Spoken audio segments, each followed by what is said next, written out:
हर उम्र के लोगों के सहयोगी बनकर उनकी तकलीफ दूर करते हैं। आप मुश्किल के समय में सिंबल ऑफ होप बनते हैं। आप सिंबल ऑफ रेजिलियंस बनते हैं। आप सिंबल ऑफ रिकवरी होते हैं। क्योंकि जब कोई व्यक्ति अचानक इंजरी या एक्सीडेंट का शिकार हो जाता है तो उसके लिए ये केवल फिजिकल ट्रॉमा नहीं होता, ये एक मेंटल और साइकोलॉजिकल चैलेंज भी होता है। ऐसे समय में फिजियोथेरेपिस्ट केवल उसका इलाज नहीं करता बल्कि उसे हौसला भी देता है। साथियों, अक्सर मुझे भी आपके प्रोफेशन से, आपके प्रोफेशनलिज्म से बहुत प्रेरणा मिलती है। अपनी फील्ड में आपने ये जरूर सीखा होगा कि चुनौतियों से ज्यादा मजबूत आपके भीतर की ताकत होती है। प्रोत्साहन और थोड़े से एनकरेजमेंट और सपोर्ट से लोग मुश्किल से मुश्किल चुनौतियों पर भी विजय पा लेते हैं। कुछ ऐसी ही बात गवर्नेंस में भी देखने को मिलती है। हमारे देश के गरीबों को एक सपोर्ट की जरूरत थी ताकि वे अपनी रोजमर्रा की जरूरतों को पूरा कर सकें। बैंक खाता खुलवाना हो, शौचालय बनवाना हो, लोगों तक नल का जल पहुंचाना हो, हमने ऐसे कितने ही अभियानों से लोगों को सपोर्ट किया। आयुष्मान भारत योजना हो या फिर हमारी सरकार की सोशल सिक्योरिटी स्कीम्स, इनके जरिए देश में एक मजबूत सोशल सिक्योरिटी नेट तैयार हुआ है। इसका रिजल्ट क्या निकला है ये भी हम देख रहे हैं। आज देश का गरीब, देश का मध्यम वर्ग बड़े सपने देखने और उन्हें पूरा करने का साहस जुटा पा रहा है। वे आज दुनिया को दिखा रहा है कि अपने सामर्थ्य से वो नई ऊंचाइयों को छूने में सक्षम है। साथियों, कहा जाता है कि सबसे अच्छा फिजियोथेरेपिस्ट वही होता है जिसकी जरूरत मरीज को बार बार महसूस ना हो। यानी एक तरह से कहें तो आपका प्रोफेशन ही आपको आत्मनिर्भरता का महत्व सिखाता है। हम कह सकते हैं कि लोगों को सेल्फ रेजिलिएंट बनाने की और बनाना यही आपका गोल है। इसलिए आज जब भारत आत्मनिर्भरता की ओर बढ़ रहा है तो आपके प्रोफेशन के लोग आसानी से यह समझ सकते हैं कि यह हमारे देश के भविष्य के लिए जरूरी क्यों है।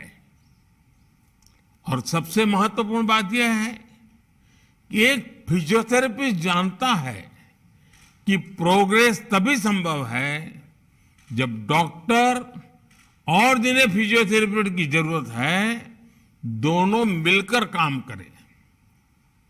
इसलिए आप विकास को मास मूवमेंट बनाने के सरकार के प्रयासों के महत्व को बखूबी समझ सकते हैं।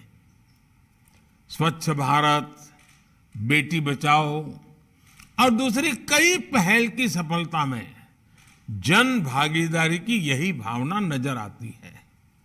साथियों, फिजियोथेरेपी की जो स्पिरिट है, उसमें हर व्यक्ति के लिए और देश के लिए भी कई अहम संदेश छिपे हैं। जैसे कि फिजियोथेरेपी की सबसे पहली शर्त है कंसिस्टेंसी। आमतौर पर लोग जोश में 2-3 दिन 4 दिन तो एक्सरसाइज कर लेते हैं, लेकिन उसके बाद धीरे धीरे उत्साह कम हो जाता है। लेकिन एक फिजियो के रूप में आप जानते हैं कि कंसिस्टेंसी के बिना रिजल्ट नहीं मिलने वाले। आप सुनिश्चित करते हैं कि जरूरी एक्सरसाइज बिना किसी गैप के हो। ऐसे ही कंटिन्यूटी और कन्विक्शन देश के लिए भी जरूरी होते हैं। हमारी नीतियों में निरंतरता हो, उन्हें लागू करने के लिए दृढ़ इच्छा शक्ति हो, तभी तो देश की सारी आवश्यकताएं पूरी होती है और देश उठ करके खड़ा हो जाता है, लंबी दौड़ दौड़ता है। साथियों, देश इस समय आजादी के 75 वर्ष पूरे होने पर अमृत महोत्सव मना रहा है। मुझे खुशी है कि हमारी सरकार ने इस अमृत महोत्सव में देश के सभी फिजियोथेरेपिस्ट को वो उपहार दिया जिसका वो 75 साल से इंतजार कर रहे थे। ये इंतजार था फिजियोथेरेपी को एक प्रोफेशन के तौर पर मान्यता देना। आप सभी का ये इंतजार हमारी सरकार ने खत्म किया। National commission for allied and health care professionals bill लाकर हमें आप सभी का मान सम्मान और बढ़ाने का अवसर मिला। इससे भारत के हेल्थ केयर सिस्टम में आप सभी के अहम योगदान को भी रिकॉग्निशन मिला। इससे आप सभी को भारत के साथ ही विदेश में भी काम करने में आसानी हुई है।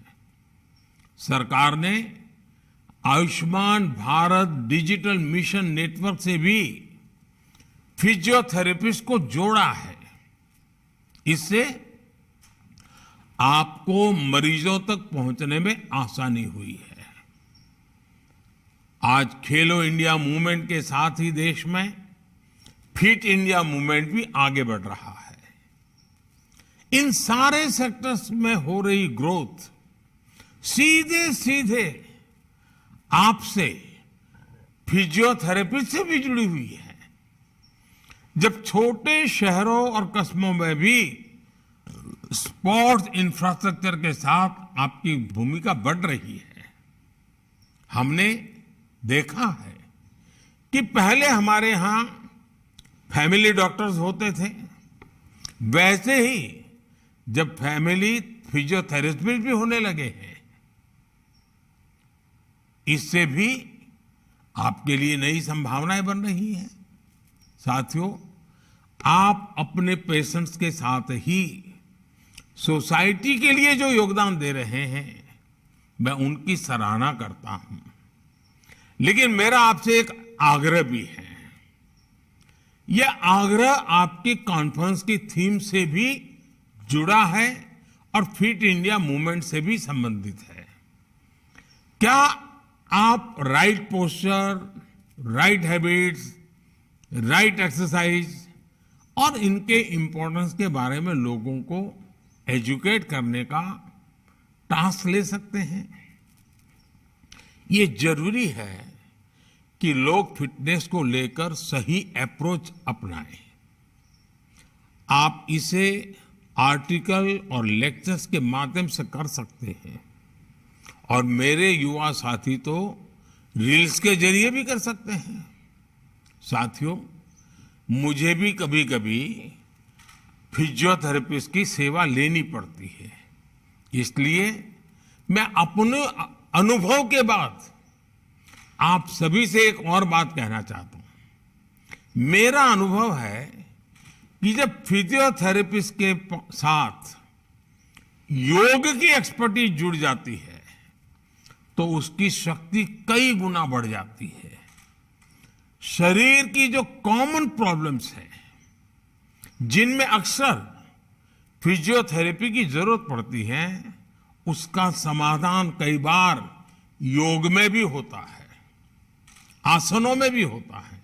इसलिए आपको फिजियोथेरेपी के साथ साथ योग भी आता होगा तो आपकी प्रोफेशनल पावर बढ़ जाएगी।